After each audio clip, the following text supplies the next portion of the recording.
Good morning to everybody, my dear children.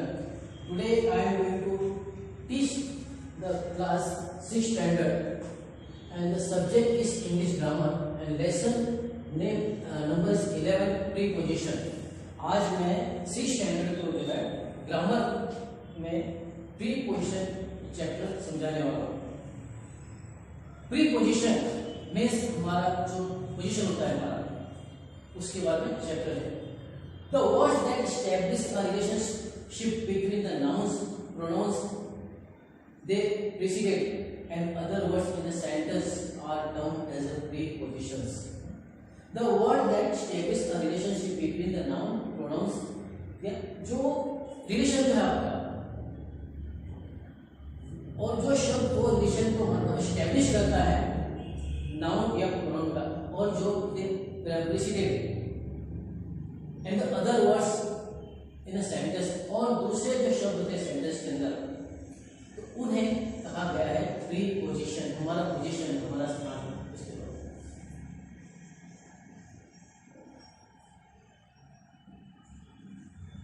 Now see यहाँ पर जो पोजीशन होता है मतलब प्रीपोजिशन किस पोजीशन में है मतलब कौन सी चीज कहाँ पर है, ऊपर है, नीचे है, अंदर है, बाहर है, ऐसा जो भी चीज का स्थान बताएगा आपको इसके अंदर तो उस चीज को कहा गया inside, outside, up, down, at, under, below, above.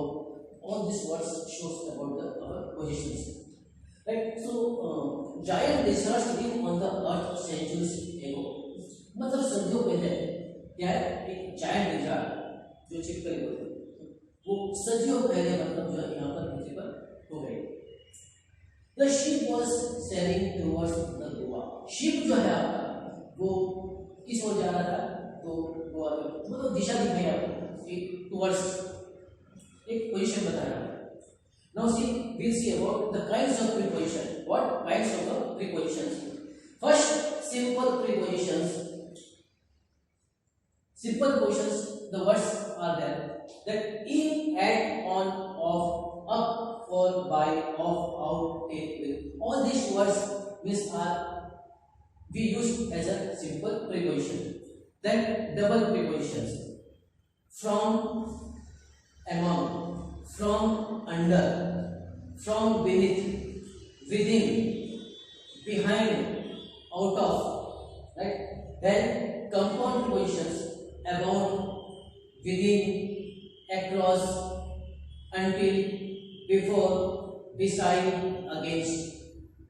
These are compound prepositions. Then your participle prepositions accepting, owing, regarding, considering, during, including. All these are known as participle prepositions. Then phrase prepositions you see because of, in addition to, along with, according to, away from, in place of, in with regard to और fond of।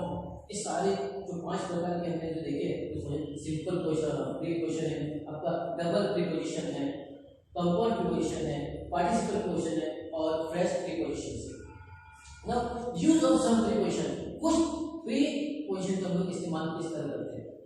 सी इन और eight, what in or at, so in is used with the names of a large towns and countries and at is used with the name of a small towns and a village।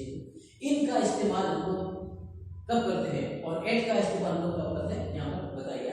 that is used with the name of a large town and countries, मतलब जो बड़े बड़े शहर होते हैं आपका देश होता है तो उस उनके लिए हम लोग in का इस्तेमाल करते हैं और at is used with the name of a small towns and village। छोटे छोटे शहर होते हैं या छोटे जो गांव होते हैं तो उनके लिए हम लोग at का इस्तेमाल करते हैं।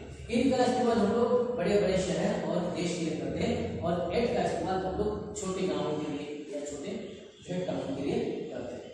Understood that we use the word in for the big countries and big town or cities and at we use for a small town and village.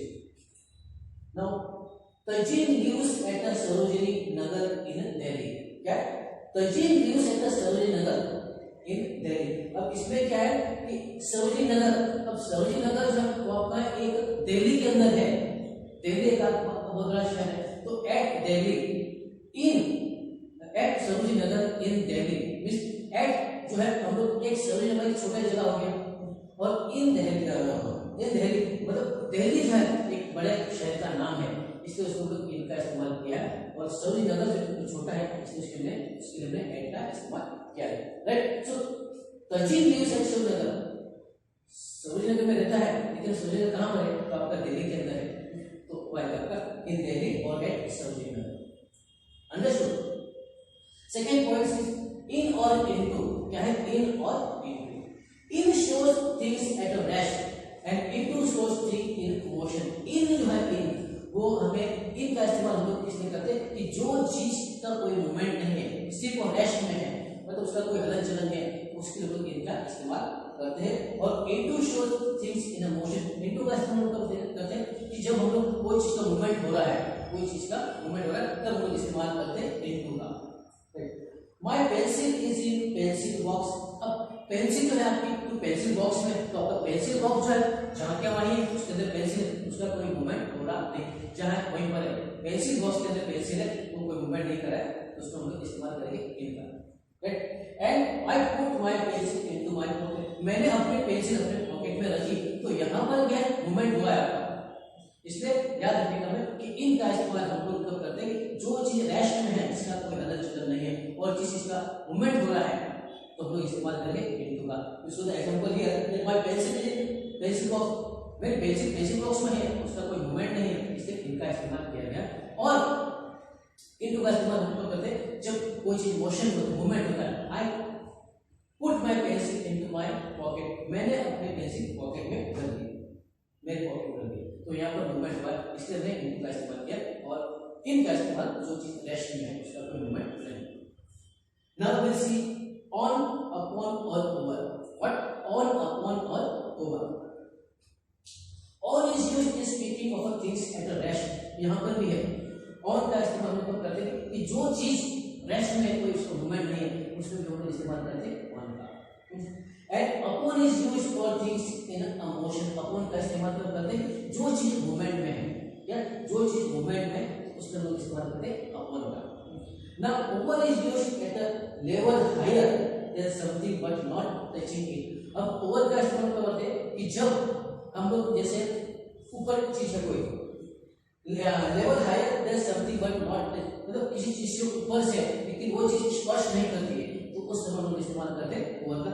You can see the example है the book is on the table, जो किताब जो है आपके table पर है उसमें कोई मूवमेंट नहीं है, इसलिए हम लोग क्या है जैसे rest the thing is at rest so we use the on। what we use the on। and the cat jump on the table, तो बिल्ली ने जो है छलांग लगाई है टेबल के ऊपर, तो उसमें मूवमेंट बताया, इसका इस्तेमाल किया अप ऑन द टेबल, जहां पर मूवमेंट हुआ है तो उसमें इस्तेमाल करिए हम अप ऑन का, right. And the moon is over the हट, अभी चंद्र जो है वो एक झोपड़ी के ऊपर है, मतलब वो चीज क्या over, right. The moon is over the हट, जैसे कि आपका एक हट है झोपड़ी और उसके ऊपर वो चीज स्पर्श नहीं कर रही है, चंद्र जो है हट को स्पर्श नहीं कर रहा है, इसलिए हम लोग इस्तेमाल करते हैं ऊपर का। On is used the things which are on the rest and upon is used means that there is movement, यहां पर कुछ मोशन है, right. And the moon is that over is used when the something is upon, ऊपर है but it is not touching it, क्या उसको स्पर्श हो रहा है, तो इसका हम लोग करते हैं over, right. Now in and within, what point is in and within। in means in a particular time, जो आपका स्पेशल टाइम है, पर्टिकुलर टाइम है, उसको लोग इस्तेमाल करते हैं in का। in means in a particular time और within means before the expiry of a time। आपका within का इस्तेमाल लोग करते हैं means before the expiry, समय जो एक्सपायरी का समय उसके पहले, इसका इस्तेमाल करते हो within।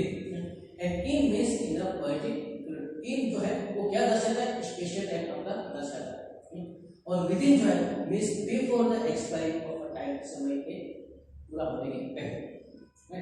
My father will complete the project in a month, मेरे पापा जो है प्रोजेक्ट महीने में पूरा करेंगे, मतलब यहाँ पर फिक्स बताया उन्होंने कि एक महीने, मतलब महीना month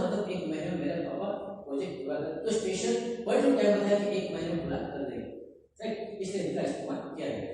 and she will return within a month. अब क्या she will return within a month मतलब वो एक महीने में आएगी, लेकिन कब आएगी पता नहीं, महीने के अंदर आएगी तो पता है, समय महीना पूरा होने से पहले वो भी आ सकती है। क्या she will return within a month, तो मंथ में एक महीने में आएगी, लेकिन एक दो दिन इधर उधर आगे पीछे हो सकता है। तो क्या before the expiry of a time we use within, समय यूनिट होते हैं, right. Now we'll see between or among. What? Between and among. See here, between or among. Between is used for two person or thing. Between का इस्तेमाल हम लोग दो व्यक्ति या चीज के लिए करते हैं। Between का इस्तेमाल हम लोग दो चीज या व्यक्ति के लिए करते हैं। And among is used for more than two person or thing. Among का इस्तेमाल हम लोग दो या उससे ज्यादा होते हैं तो उनके लिए हम लोग इस्तेमाल करते हैं among का। See, the cat shared the bread between themselves. बिल्लियों ने क्या किया, जो ब्रेड था दो बिल्ली थी, दोनों के बीच में उन्होंने जितना था एक था तो आधा उन्होंने, तो दो चीज की जब दो चीज के बीच में शेयर होता है तो हम लोग बिटवीन का इस्तेमाल करते हैं। बिटवीन का इस्तेमाल हम लोग सिर्फ दो व्यक्ति के बीच में जब कुछ होता है, शेयरिंग होता है तो उसको हम लोग इस्तेमाल करेंगे बिटवीन का। And the teacher distributed the sweets among the students. Teacher ने क्या किया है कि जो स्वीट है तो सारे बच्चों को मतलब जो है डिस्ट्रीब्यूट किया है, इसलिए अमंग द स्टूडेंट तो सारे बच्चों को स्वीट जो है डिस्ट्रीब्यूट किया है, right. So it's very clear that between is used for the two person और थिंग, दो व्यक्ति या वस्तु के लिए किया जाता है, और among is used for the more than two person और थिंग। अमंग का इस्तेमाल हम दो या उससे ज्यादा व्यक्ति के लिए करते हैं, right. Now will see here 6 point that with or by. What it is? With or by. With denotes the instrument and by denotes the dual agent. With जो है वो एक इंस्ट्रूमेंट के बारे में बताता है, जो लोग किसी साधन का उपयोग करके कुछ एक्टिविटी करते हैं तो इसमें लोग का इस्तेमाल करते हैं, तो उसका इस्तेमाल इंस्ट्रूमेंट के लिए किया जाता है। एंड बाय जो है denote the dual agent. By क्या है तो आपका एजेंट जो कार्य करता है इसके द्वारा होता है, तो इसमें आएगा बाय का इस्तेमाल। The hunter killed two birds with one shot. Hunter जो शिकारी है उसने क्या किया कि दो पक्षियों को एक ही शॉट में उसने, तो शॉट मतलब उसमें शॉट का इस्तेमाल किया है, एक साधन का इस्तेमाल किया है, इसलिए आएगा विद। जो भी आप विद मतलब कोई भी साधन का आपने इस्तेमाल किया, कोई भी कार्य करने के लिए तो उसे कहा गया आपका विद का इस्तेमाल, use with. And the deer was killed by the lion. हिरण जो है उसे किसने मारा था, तो शेर ने मारा था। तो ये क्या जो कार्य करता है तो उसके हमने इस्तेमाल किया है by the dual agent. And the hunters killed two birds with one shot. तो वह एक ही शॉट में आप हंटर ने मतलब दो पक्षियों को मार दिया, तो उसने साधन का उपयोग किया, इंस्ट्रूमेंट का इस्तेमाल किया, इसलिए इंस्ट्रूमेंट के लिए इस्तेमाल करते हैं विद का। और बाय जो है जो the agent the dual of the action, right. Now will see since, for और from, right? Since for or since is used for a point of time in a perfect continuous tense. Since का इस्तेमाल हम लोग कब करते हैं तो point of time in a perfect continuous tense, perfect continuous tense में हम लोग since का इस्तेमाल करते हैं। और for is used for the period of a time. for का इस्तेमाल हम लोग करते हैं तो उतने समय के लिए, for the period of time. and from is used with any form of a tense. from का इस्तेमाल कोई भी फॉर्म होता है tense का, उसके साथ हम लोग from का इस्तेमाल करते हैं। See, it has been raining since morning. क्या it has been raining since morning मतलब कि यहाँ पर पॉइंट आउट क्या टाइम का आपका कि सुबह से बारिश हो रही है। आपको अभी जैसे बारिश हो रही है तो आपको पता नहीं कब शुरू हुई थी, कब से बारिश है, लेकिन अगर आपको बता दिया कि it is raining since from morning, it has been raining since from morning मतलब सुबह से बारिश हो रही है, ये point out time point out है, सुबह से हो रही है, since from morning, since from 2 o'clock या सिंस फ्रॉम 9 o'clock, ये जो समय जो पॉइंट आउट किया गया तो उसको हम लोग इस्तेमाल करते हैं सिंस का, right. And it has been raining for 2 hours तो मतलब 2 घंटे से बारिश हो रही है, परफेक्ट। अभी हमने बताया कि सिंस जो है स्पेशल पॉइंट आउट किया गया टाइम मॉर्निंग 2 o'clock है, और यहाँ पर क्या कि it has been raining for 2 hours तो 2 घंटे से बारिश हो गई, मतलब 2 घंटे हो गई बारिश होने को, तो फॉर का इस्तेमाल किया गया period of time. And kindly grant me leave from today तो क्या है मुझे आज से मतलब आप थोड़ा छुट्टी दे दो, तो फ्रॉम टुडे मतलब आज से। Kindly grant me leave from today तो छुट्टी दीजिए। तो ये क्या है कि फ्रॉम मतलब आज से आपका हो गया, from today, from tomorrow, right. तो ये आपका बताइए means any form of test you can use from, right. Now beside and besides क्या, beside and besides. Beside means by the side, beside का मतलब होता है कि जो आपके बाजू में कोई है तो उसे हम लोग बोलते हैं beside. And beside means in addition, मतलब इसके अलावा, in addition to. See an old man is beside the fire, बुजुर्ग आदमी का है तो आग के मतलब बाजू में बैठे हुए, क्या आग के बाजू में। बिसाइड का मतलब है कोई भी चीज के बाजू में आप लोग, उसमें मतलब beside. And beside being fine he was punished, क्या मतलब यहाँ पे बताया गया कि बीइंग फाइन मतलब उन्होंने फाइन तो पे किया, उसके अलावा उनको क्या मिला है, उनको सजा भी मिली। Being fine he was punished, उन्हें फाइन तो पे किया, साथ में उनको क्या हुआ, उनको सजा भी दी गई। तो बिसाइड्स मतलब उसके अलावा और भी कुछ होता है तो उसे हम लोग इस्तेमाल करते हैं बिसाइड का।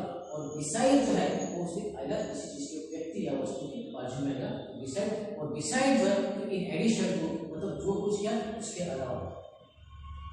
ही नोज क्रिकेट बिसाइड वॉलीबॉल, वो क्रिकेट भी आता है और वॉलीबॉल भी अच्छे से करते हैं। तो ये सारा जो है प्रीपोजिटिव आपको मैंने बताया सिलेबस, तो you can I hope that you have understood, right. And remaining the part is that I will explain you in the next video. Okay, thanks.